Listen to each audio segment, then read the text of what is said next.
शिशुपाल वधम हम पढ़ा रहे हैं। शिशुपाल वध में नारद जी अभी प्रारंभ का आज 11वां श्लोक होगा। निवर्त्य सोनुव्रजतः कृतान 3 वाला। तो इसमें नारद जी का अनुगमन करते हुए देवता लोग आ रहे हैं। ऊपर से नारद जी का अभिवादन करते हुए देवता लोग ऊपर से आ रहे हैं साथ में उनके। तो उनको नारद जी ने कहा कि अब जाओ भैया, बहुत दूरी तक आ गए, हमारा स्वागत खूब किए, अब क्या करो, अब आप लोग लौट जाओ।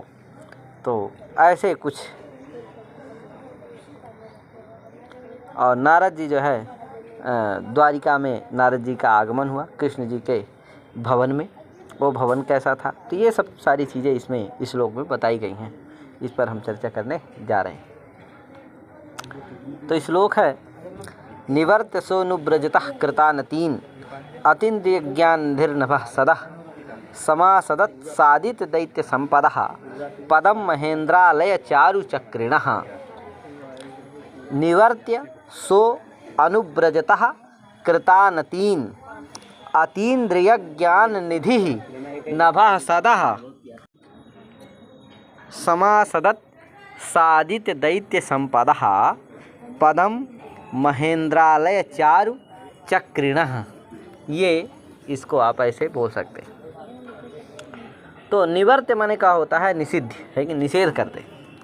तो पहले इसमें पकड़िए अतीन्द्रिय ज्ञान निधि।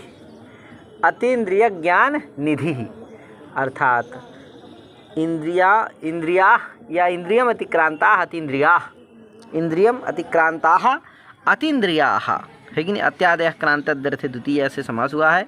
और यहाँ द्विगु प्राप्तापन्नालम पूर्व गति समासेषु परलिंगता प्रतिषेधो वक्तव्य।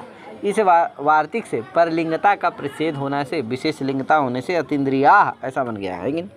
तो इंद्रियम अतिक्रांता अतीन्द्रिया और अतीन्द्रियस्य ज्ञानम, अतीन्द्रिय ज्ञानम अतस्य निधि। निधि माने होता है समुद्र, है कि नहीं। अतीन्द्रिय ज्ञान निधि अर्थात अतीन्द्रिय कौन है, इंद्रियम अतिक्रांता अतीन्द्रिया अर्थात अतीन्द्रिय जो कौन थे, मुनि नारद जी, वो अतीन्द्रिय अर्थात इंद्रियों, उनका ज्ञान जो है इंद्रियों से परे था, अर्थात वो इंद्रिय से भी अतिक्रांत था, है कि नहीं। इंद्रियम अतिक्रांता, इंद्रियों से भी अतिक्रांत था वो। अतः अतीन्द्रिय जो नारद जी थे उनका जो ज्ञान, वो उसका जो निधि समुद्र, है कि नहीं। तो अतीन्द्रिय ज्ञान निधि रूप जो समुद्र रूपी जो नारद जी थे, है कि अतीन्द्रियों का जो ज्ञान, अतीन्द्रिय भी नहीं थे नारद जी, अतीन्द्रियों से भी श्रेष्ठ थे, है कि नहीं। अतीन्द्रियों का जो ज्ञान उसके निधि थे, समुद्र रूपी थे। ऐसे जो नारद जी थे अतीन्द्रिय ज्ञान निधि नारदः, है कि नहीं। सह सो लिखा ना, निवर्त्य सो उसमें सह करिएगा उसको, है। तो अतीन्द्रिय ज्ञान निधि सह नारदः अनुव्रजतः। अनुव्रजतः का माने अनुगच्छतः, पीछे पीछे आते हुए। अनुगच्छता माने पीछे पीछे, नारद जी के पीछे पीछे आते हुए जो देव लोग हैं। अनुव्रजतः अनुगच्छतः कृतानतीन्।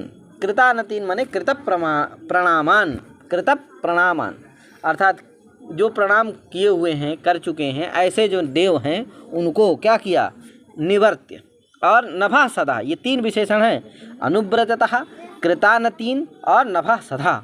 निवर्त्य, है कि नहीं। निवर्त माने निषेध करके, लौटा करके, है कि नहीं। तो वो देवगण क्या है, नारद जी के अनुव्रजता माने अनुगच्छता यानी पीछे पीछे आते हुए, कृतानतीन माने प्रणाम करके, प्रणाम किए हुए जो देवगण हैं उनको, नभा सदा माने नभसि सीदंती तिष्ठन्ति नभा, नभा सत तस्य नभा सदा तम या तान नभा सदा। ये सब द्विवचनांत है, प्रथम द्वितीया का द्विवचनांत है, कर्म है सब। क्या अनुव्रजता भी द्वितीया का बहुवचनांत है, कृतानतीन है ही, और नभः सदा ये भी द्वितीया का बहुवचनांत है। ये सब कर्म है किसका, निवर्त्य का। अर्थात अनुव्रजतः कृतानतीन नभः सदा देवान निवर्त्य, है कि नहीं। नभः सदा जो आकाश में रहते हुए रहते हैं जो देव लोग, उनको निवर्त्य मन निषेध करके, लौटा करके क्या किया, अतीन्द्रिय ज्ञान निधि नारदः क्या किया, सादित दैत्य संपदः चक्रिणः।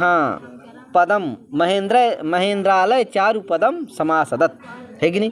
कहा भैया साधित दैत्य संपदा चक्रिणः, चक्रिणः माने कृष्णस्य, चक्री कहते हैं कृष्ण को, चक्रिणः तस्य कृष्णस्य, षष्ठ्यंत है चक्रिणः। और साधित दैत्य संपदा ये विशेषण है चक्रिणः का, अर्थात वो कृष्ण भगवान कैसे हैं। कहा साधित दैत्य संपदा, कहा साधिताः माने ध्वंसीकृताः दैत्यानां संपदा येन सा, साधित दैत्य संपदा जिसने, साधिता माने ध्वंसीकृता, दैत्यानां माने दैत्यों की, राक्षसों की संपत्ति को जिसने ध्वंस कर दिया है, ऐसे जो चक्री हैं भगवान कृष्ण हैं, उनके महेंद्रालय चारु पदम समासदत। महेंद्रालय, महेंद्र माने कहते हैं इंद्र, इंद्र का जो आलय है, भवन है, उसके समान चारु माने सुंदर, जो पद माने स्थान है, उसको प्राप्त किया कौन, नारद जी ने। समासदत माने प्राप्त किया, समझे कि नहीं। तो साधित दैत्य संपदा ये षष्ठ्यंत है, चक्रिणा ये भी षष्ठ्यंत है। तो साधित दैत्य संपदा चक्रिणः महेंद्रालय चारु पदम समासदत, है कि नहीं। महेंद्रालय चारु माने इंद्र भवन के समान, चारु माने सुंदर, जो पद है यानी स्थान है, पदम माने सुप्तिगंतम, पदम मत लेना यहाँ, पदम मतलब स्थानम।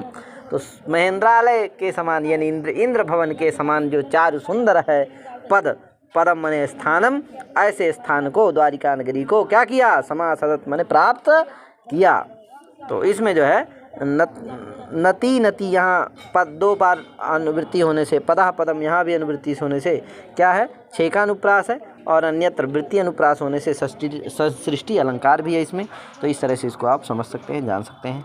तो आगे फिर हम दूसरा श्लोक लेकर के आएंगे। अभी इतने करके अपनी बारी विराम देते हैं। सबको हरि ओम, नमो नमः, जय श्री राम, राधे राधे।